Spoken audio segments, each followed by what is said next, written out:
Hi, my friends. Today, I want to present you a new story. Enjoy watching it.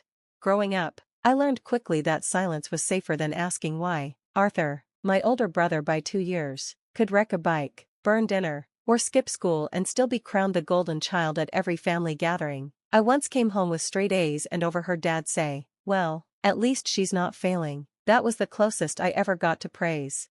So when I got into Ashbury University, it felt like I had won something, not from them, but despite them. Grandpa had hugged me tight that day. $1,700 a month, you promised, for food, books, anything you need, you deserve it, Everly. I held on to those words through the sleepless weeks and part-time jobs, but the money never came. After the third month, I called Mom. "Money?" she snapped. "You really have the nerve to ask about money right now? Your grandfather's not made of gold. Maybe if you weren't so lazy, you'd find a job like everyone else." My throat closed up, but I said nothing. I found 2 jobs instead, a sunrise shift at a dingy cafe and a remote gig writing SEO content about diets and luxury handbags I could never afford. Sleep became a myth, hunger became normal. One night, I ate a crust of bread I found in the staff fridge. Another, I walked home in the snow because I couldn't afford the bus. When my laptop died, I cried quietly into my pillow. Mia, my roommate, lent me her spare. "You can pay me back later," she whispered. Then came Grandpa's birthday. I scraped together what I could for a gift, a framed photo of us from my high school graduation. I arrived at his house in time to hear laughter and clinking glasses. Inside, the table overflowed with food. My stomach growled. Everyone was halfway through dinner when Grandpa looked at me and asked, "Is the $1,700 I send you every month enough for food, Everly?"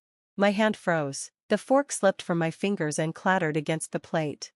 I haven't received anything," I said quietly, "not since college started." The room fell into stunned silence. My mother's wine glass trembled. Dad looked anywhere but at me. Grandpa's expression shifted, his eyes narrowing, voice still cold. "Robert, Elaine, care to explain?" I suddenly knew this wasn't the end of my suffering. It was just the beginning of the truth.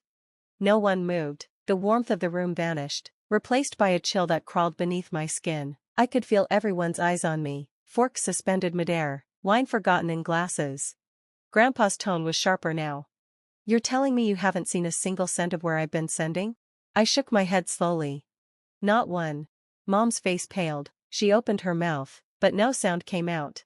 Dad coughed, shifting in his seat as if the table had suddenly grown too small. "It's not that simple," he muttered. "Then make it simple," Grandpa replied. "Where's the money?" Mom tried to smile, her lips twitching.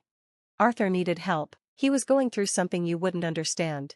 "Try me," Grandpa said. His voice was too calm, too cold. Dad finally spoke. "He has a gambling problem. It started in high school, just online games at first, then sports betting. When it got worse, we thought sending him to college would help." "You told me he was accepted to Blackwater University," Grandpa said, voice rising now. "He wasn't," I said quietly. "He never left. He's still in town." The lie cracked open like a dropped porcelain plate. Grandpa leaned back in his chair, a visible tremor in his hand as he set down his glass. "How much?" Dad looked at his plate. "About $140,000 over the last 2 years. I couldn't breathe. I thought of the nights I'd gone to bed hungry, the hours I spent writing meaningless articles for pennies, the worn shoes I duct taped together because I couldn't afford a new pair, and all that time, they had my money. "I worked 2 jobs," I said. My voice was barely a whisper. "I begged for help. You said nothing to me." Grandpa snapped at them. "We were trying to protect you," Mom said, but even she didn't sound convinced. Grandpa turned to me, his eyes softer now. "Starting tomorrow, Everly, I'll wire the money directly to you, $2,300 a month, no more of this nonsense." Then he stood. "Robert, Elaine, my study." Now my parents rose without protest, shoulders hunched like scolded children. As they left the room, the weight they carried dropped squarely onto my chest. Mia once told me lies rot in silence, but this wasn't rot anymore, it was open decay. I didn't sleep that night, even hours after the confrontation. My pulse thudded like a war drum in my ears. I lay awake in the guest room, staring at the ceiling, trying to make sense of the betrayal. My parents had stolen not only my money but my dignity while Arthur drowned in addiction and lies. I had fought just to survive alone. The next morning, Grandpa met me in the kitchen with 2 mugs of black coffee and a heavy silence. "I've already spoken to my lawyer," he said, placing a hand on my shoulder. "You're now my sole heir. They've taken enough from me and far too much from you." I nodded, swallowing the knot in my throat. "I don't want their share." "It's not about what you want, Everly," he said, "it's what you deserve." I returned to campus with the bank transfer confirmation still fresh in my inbox. $2,300 sent directly with a short note: "From now on, no middleman." I bought groceries, real ones, not instant noodles or bruised fruit from the clearance bin. I repaid Mia every dollar I owed. I dropped my night job and finally had time to breathe, study, sleep. But peace is rarely permanent. 2 weeks later, they showed up, my parents at my dorm. Maya answered the door, saw their faces, and immediately made an excuse to leave. "Everly," Dad said, stepping inside like he belonged there, "we need to talk about the will." I crossed my arms. "No."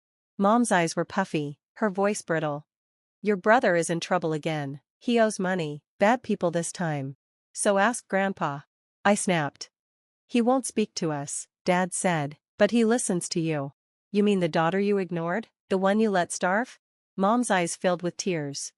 "You don't understand. Arthur's sick. And I was starving," I hissed, "sleeping 4 hours a night, failing classes, wearing the same shoes for 2 years. Where were you then?" Dad's voice hardened.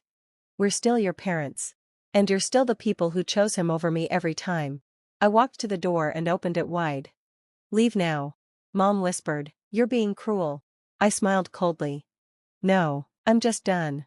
And this time, they were the ones who left empty-handed. For the first time in years, I woke up without dread. I didn't check my bank balance before buying groceries. I didn't ration shampoo. I didn't cry myself to sleep. I replaced my battered shoes. I bought a second-hand bike. I even joined a study group, something I never had time for before. Freedom tasted like warm bread and sleep-filled nights. One Friday, Mia barged into our dorm holding a flyer. "Summer break trip, San Diego, sun, waves, real fun, we're going." I laughed. "I can't afford." She pointed at me. "Nope, that was the old Everly. The new one's got a decent pillow and some cash in her pocket." I hesitated, then nodded. "All right, I'm in." And for one glorious week, I was just a girl with sand between her toes, eating ice cream and jumping waves. No cafe shift, no guilt, no Arthur. When we returned, there was a surprise waiting. Grandpa stood outside my dorm holding 2 cups of coffee. "Pop quiz." He grinned. "Are you actually attending classes or just living here for the food?" I hugged him, laughing. "Check my GPA if you don't believe me." We sat on a bench under the old maple tree by the science building. He handed me a sandwich and spoke between bites. "You're the sole heir." "I don't need," I started. "It's not about need," he interrupted gently, "it's about trust." Then he looked at me, really looked at me. "You survived what no one should have had to. That says more about you than any diploma ever will." A week later, I got a call from Arthur, rehab. "I'm sorry," he said, "for what I did, for what they did in my name." I didn't know what to say, I still don't, but it was the first time anyone from my family had ever truly apologized. And it didn't change everything, but it changed something. For once, I wasn't drowning, I was blooming. The letter came on a rainy Tuesday. I recognized Mom's handwriting immediately, slanted, careful, full of pretense. "Everly, we've moved into a small apartment. Arthur is in rehab again. We're proud of you." No apology, no ownership, just vague admissions dressed as concern. I folded the letter and slid it into my drawer without a word. That evening, Grandpa called. "How are you holding up?" "I'm free," I said, and I meant it. "For the first time, I can just be me." He chuckled. "Took you long enough." Summer came, and with it, the final round of exams. I aced them. My psychology professor pulled me aside after class. "Everly, have you considered graduate school? You thrive." I smiled. "For once, I think I might." As I walked across campus under the golden light of dusk, I passed a boy laughing on the phone, a girl playing guitar beneath a tree, and for a moment, I just stood there taking it in. This was my life now. No more begging, no more pretending. I wasn't the forgotten child anymore, I was the one who made it. Friends, what do you think of this story? Write your opinion in the comments. Would you like more stories? Don't forget to subscribe and hit the bell button so you don't miss any videos. See you tomorrow.